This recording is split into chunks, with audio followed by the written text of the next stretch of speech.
Hello guys, for today's video guys, tanaw ta sa rep guys, kay naatay isugba nga isda. Yan no, dalawang pirasong malalaking isda mga idol. Yan.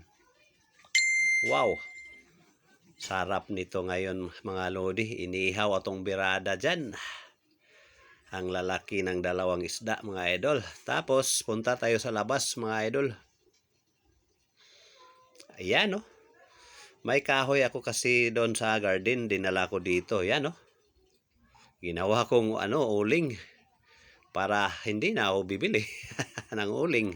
So ayan na. Tapos dito na tayo. Yan oh. Nilagay ko na mga lodi. Automatic na diha. Oh. Wow. Ang bango mga idol. Super bango. Nangangamoy ito sa kapitbahay. Alam ko talaga. Wow, ang lalaki mga lodi. Tapos ayan na, oh. Binaliktad ko na mga idol. Luto na yung sa kabila na lang. Tapos malapit na tong maluto.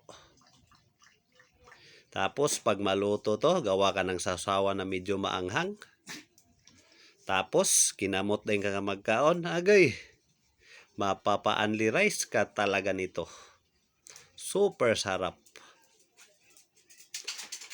Ang bango na talaga mga lodi. Oh.